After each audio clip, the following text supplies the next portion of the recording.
Na Congo salaire ya député national et zo continue toujours comme matalro à toi dollar et matara. Les lobo la libo la mouke zaki 25, lobby 27, 28 500. Ndenge moko na ba député. Tunanga le député national na RDC Roma ko toucher combien? 40 000 $ américains. Oyo député national moko touchaka par mois. Révélation Oyo et ça ne met pas député honoraire Léon Mbalemba. Papa Molière les Gragnaou. Oyo micro ya quel bout les avec occasion pour naïe à dénoncer ma vérité Oyo. D'ailleurs écoute à lobby et PC Kanda pour 40 000 $ en komikaka tangouye azarasu député té kutu ba député à Bayuma bazorapé mouké mais bon esprit ne ba toucher à 40 000 $ yokaye. Ah on a confirmé yo, a confirmé quel bout n'a pas suivi nombre de tête. Oui, les accords varient entre 35 et 40 000 $. Le salaire d'un député actuellement en Parlement, présidé par M. Vital Kamerhe. Non, on a émission directement, en commençant par le président, Yemoko. Na bureau nae, nde baza na paiement na bango, o baninga kolakisaka. Depuis Robin Minako, tout est na mbosoko d'Akwanga.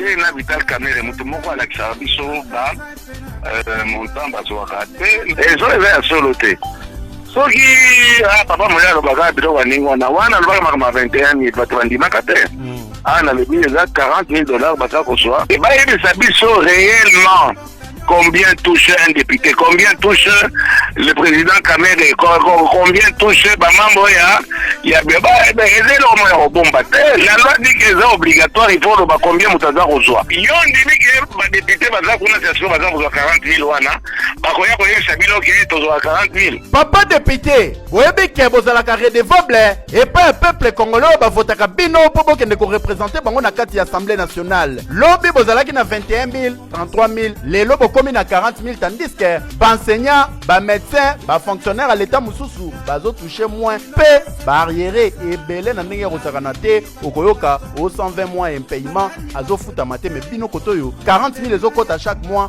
pour répondre pe na ba desiderata ya peuple et surtout papa Molière a chebino na défi oya kokota tembe aya débat contradictoire na ye a démontré que ko touchaka 40 000 nanya roloba atombola musa Keyo oui sur internet. Collègue Lemelemba. Oui, président. Collègue Lemelemba. Oui, président. Tala, collègue. Oui, président. Nyonso ezalaka théâtre te, hein? Pardon?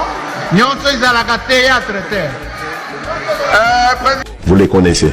Quand on voit un honorable, honorable, il doit payer tout ce qu'il y a deuil. Quand il y a un deuil, honorable, même si c'est pas de sa famille. Non, on a un deuil ici, honorable Fouta.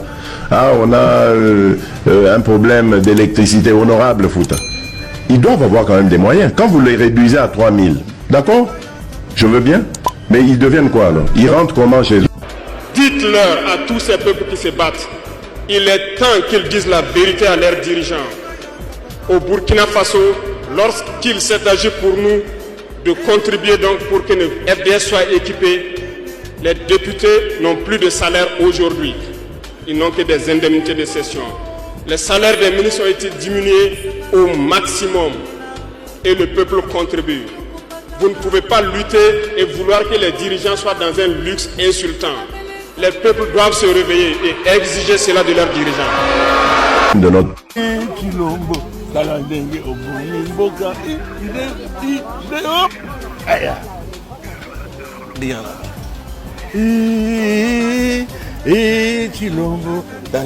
obomi mboka là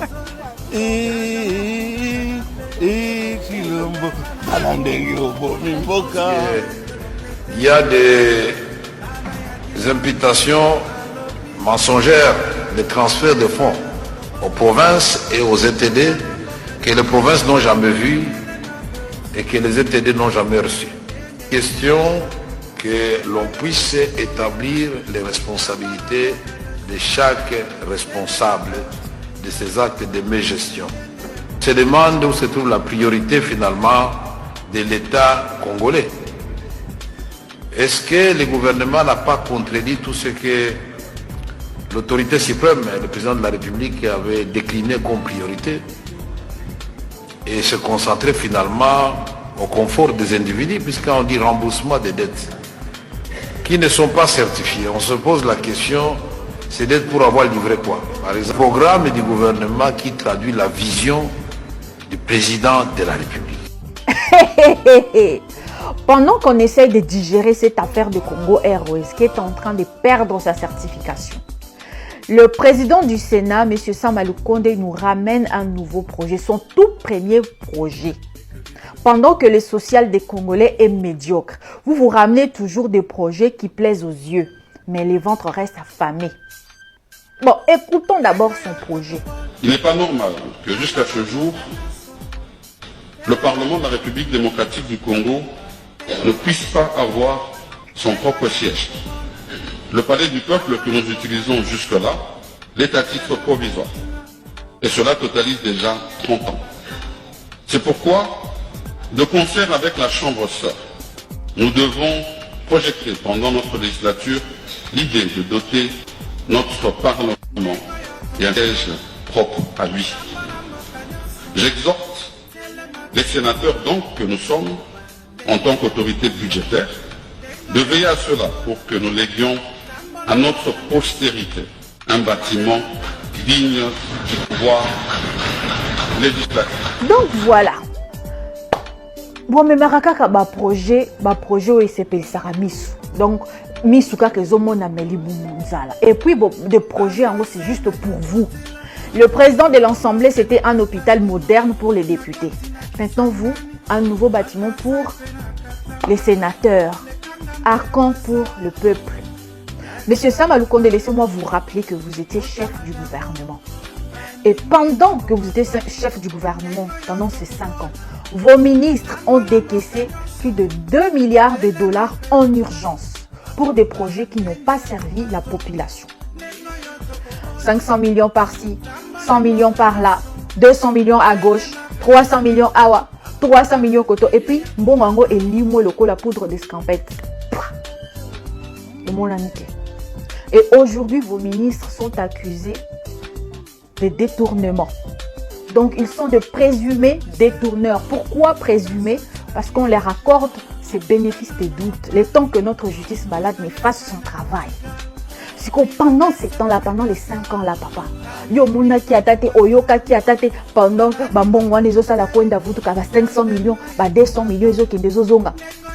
Parce que ni votre nom, ni Yamukondi, c'est-à-dire que Ozaïe Kola la Pondi. Ce qu'Ozaïe Kola la Pondi, c'est-à-dire que au salaire, Moussala no bien tes papa. Ramenez-nous des projets, s'il vous plaît, pour le peuple, pour la population.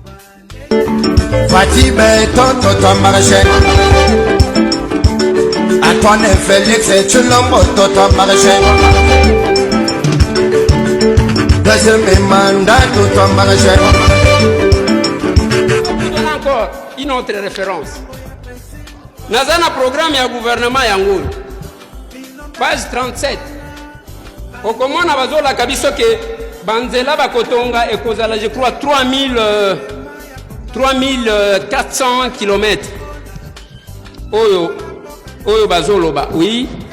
Balobi bakotonga 3750 km. Mais na programme oya ane moko bapesi biso ekomi 15 813 km. C'est la démagogie qu'on finit ce biso. Et ce qui nous dérange, c'est quoi? Et je vais demander à l'honorable président, quand le gouvernement voudra faire le programme et le gouvernement, ou bien le budget, il y a un rapport et vacances parlementaires, ça le langue programme. C'est ça la réalité. Honorable député, estimé collègue. Depuis 2019, tout le monde a bénéficié de l'augmentation de son salaire, sauf le professeur d'université. Au Premier ministre, à la Première ministre, voudrais-je dire, si vous vous aimez le Congo, Futabato. Ce qu'on met au Lingi Congo, au Lingi député Nayo, Futabato. Ce qu'on fout Honorable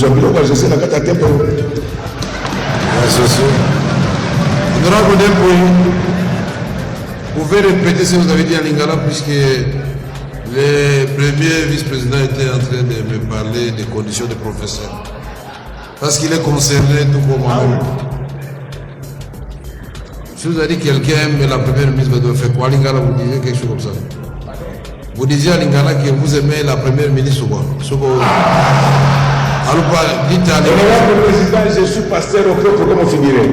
Non, c'est spirituel, je pense. Sans effet au nom de Jésus. Et c'est par passion patriotique que je l'ai fait. Oui. Sans rentrer dans le je dois traduire. À la fin, je n'ai pas suivi, vous n'avez pas de professeur. Pour la situation des professeurs, pour la matambo, il faut qu'il y ait un professeur. Outa 2019, biso tozoa augmentation à salaire à Kamukete. C'est ce qui fait que les lots, il y a des services, il y a des audits, il y a des régies fiscales. À quoi faut passer un professeur? Il y a une classe d'habitude des asiles. Il y a un gouvernement d'habitude que tout ça peut aider. Maman Ningana. Na liste ya bato oza kosuta lokola ba prof ba fava bazawa na epele longola ka bango o doublere biso masolo et si le plan politique eza na bato mibale baza contrôler opinion publique eza ba professeur na ba pasteur mais bon ni manga bien toi ni ko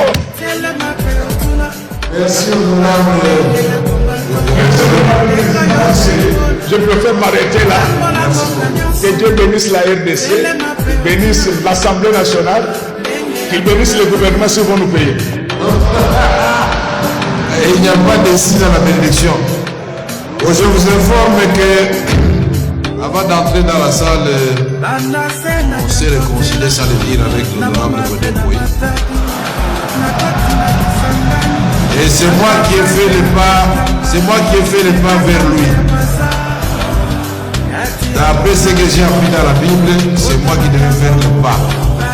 Parce que moi je suis au trône, je dois faire le pas vers lui. Alors, mais ce qu'il a dit n'appelle pas beaucoup de commentaires, mais je vais seulement aussi, parce que je suis concerné, nous avons parlé des enseignants. Et ça prête à confusion. Les enseignants sont très mal payés. Mais les professeurs d'université, c'est encore une misère incroyable. Et il a été gentil en disant qu'un inspecteur des finances et des critères aujourd'hui peut payer.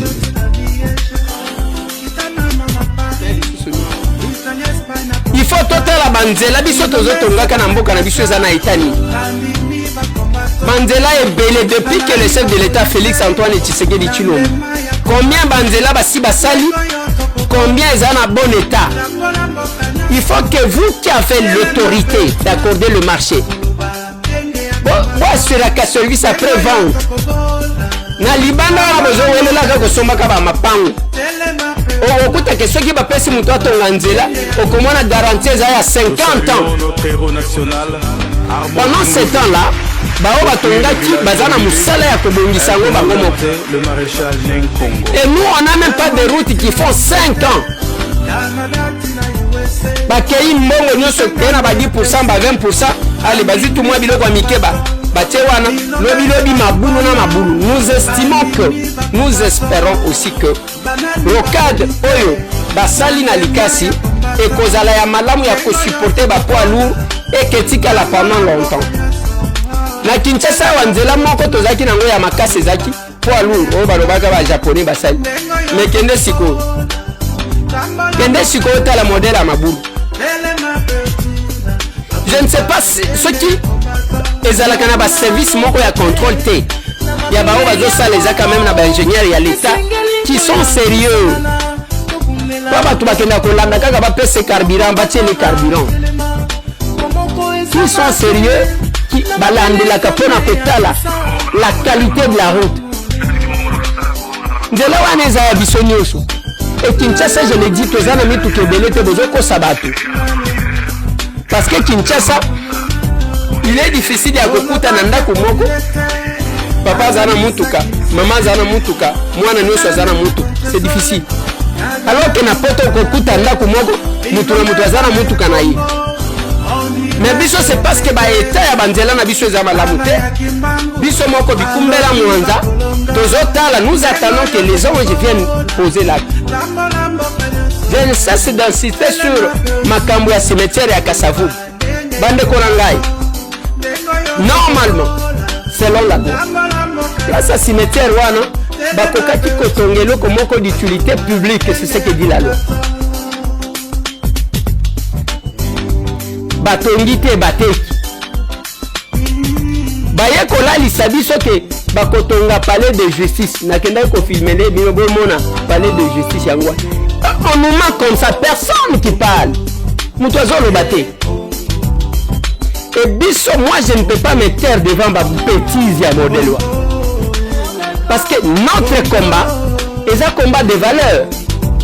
Quand nous voyons les gens qui sont en train de cracher sur autant de personnes, ils vont faire un parcours pour la conquête de ce pouvoir. On peut supporter.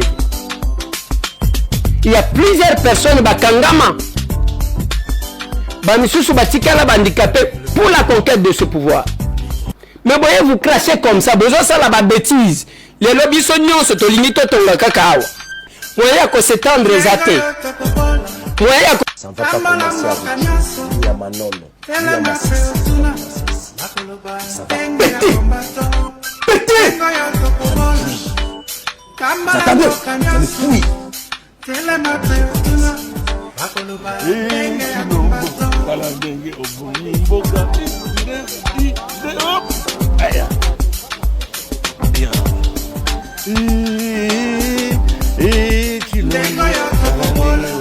Mboka